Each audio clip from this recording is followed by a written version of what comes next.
வணக்கம் ஜெய நண்பர்களே. 2025 ஆவணி மாத கிரக அமைப்புகளின்படி மகர ராசிக்கான பலன்கள். இந்த ஆவணி மாதத்தில் சூரியனானது சிம்ம ராசியில் ஆட்சி நிலை பெற்று கேதுவோடு சேர்ந்து சஞ்சாரம் செஞ்சுட்டு வரும். மாதத்தின் பிற்பகுதியில் புதன் மற்றும் சுக்கிரனுடைய சேர்க்கையும் இருக்கும். ஸோ நார்மலாக பார்த்தீங்கன்னா இந்த மாதம் கிரகண அமைப்புகள் இருக்குது. இப்போ நம்ம ஊரில் இது பெருசாக தெரியாது, ஒரு பார்ஷியலாக தான் வேலை செய்யும். பட் நார்மலாகவே இந்த கிரகண அமைப்புகள் இருக்கக்கூடிய அந்த காலகட்டம் என்பது ஜென்ரலாகவே எல்லா விஷயங்களும் கொஞ்சம் மந்தமாகத்தான் இருக்கும்.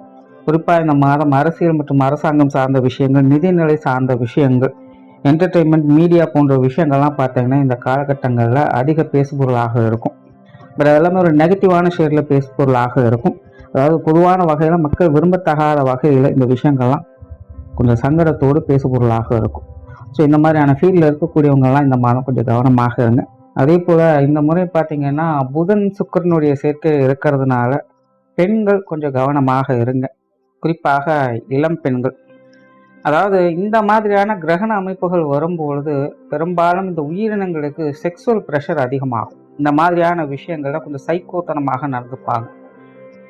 இதெல்லாம் ஆணுக்கும் பொருந்தும், பெண்ணுக்கும் பொருந்தும். அதனால இந்த மாதிரியான காலகட்டங்கள்ல மெயினாக அந்த கணவன் மனைவி உறவுகளுக்குள்ள கருத்து வேறுபாடுகள் ஏற்படுறது, அகாத உறவுகள், சகவாசங்கள் போன்ற விஷயங்கள்ல சங்கடங்கள் ஏற்படுறது, இந்த மாதிரியான சங்கடங்கள் அதிகம் ஏற்படும். அதிலும் இன்னைக்கு இருக்கக்கூடிய காலகட்டங்கள்ல நாட்டு நடப்பின் அடிப்படையில் பார்க்கும்போது பெண்கள் இந்த மாதிரியான விஷயங்கள்ல கொஞ்சம் கூடுதல் கவனத்தோடு இருக்க வேண்டியதாக தான் இருக்கு.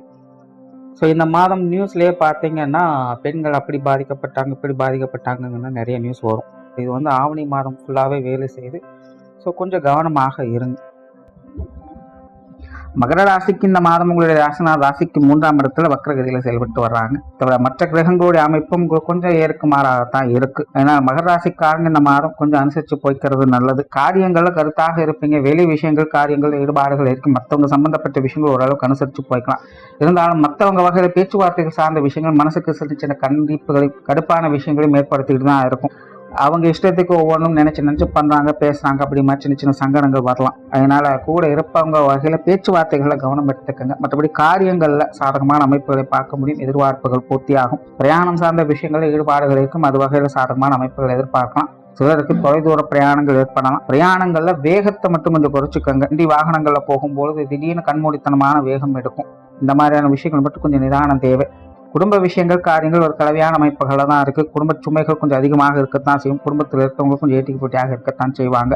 பெற்றோர்கள் சார்ந்த விஷயங்கள் ஓரளவுக்கு அனுசரித்து போய்க்கலாம். உடன்பிறப்புகள் வகையில் பட்டுப்படாமல் இருக்கக்கூடிய விஷயங்கள் தான் இருக்குது. கணவன் மனைவி உறவுகள், பேச்சுவார்த்தைகள் மட்டும் கவனம் எடுத்துக்கங்க. மற்ற விஷயங்கள் சாதகமாக தான் இருக்குது. குழந்தைகள் சார்ந்த விஷயங்கள் அனுசரித்து போய்க்கலாம். எல்லாமே சாதகமாக இருக்கும். இடையுள்ள சங்கடம் எதுவும் இருக்காது. எதுவாக இருந்தாலும் சமாளித்து போய்ப்பீங்க.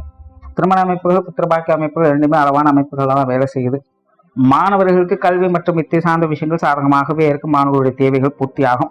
தொழில், வேலை, உத்தியோகம் சார்ந்த விஷயங்கள் காரியத்தில் கருத்தாக இருப்பீங்க. வாடிக்கையாளர் சம்பந்தப்பட்ட விஷயங்கள் திருப்திகரமாக இருக்கும். பொருளாதாரம் சார்ந்த விஷயங்களும் முன்னேற்றங்கள் எதிர்பார்க்கலாம். கொடுக்கல் வாங்கல் விஷயங்கள் சிறப்பாக இருக்கும். வெளியூர் மற்றும் வெளிநாடு சம்பந்தப்பட்ட விஷயங்கள் அளவான அமைப்புகள் தான் இருக்கு.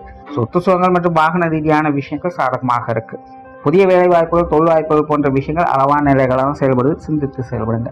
மொத்தத்தில் இந்த மாதம் மகர ராசியை பொறுத்த வரைக்கும் காரியங்களில் சிறப்புகளை பார்க்க முடியும். பேச்சுவார்த்தைகள் சார்ந்த விஷயங்களை கவனம் எடுத்துக்கங்க. மற்ற விஷயங்கள் எதுவாக இருந்தாலும் சமாளிச்சுக்க முடியும். நன்றி, வணக்கம், வாழ்க வளமுடன்.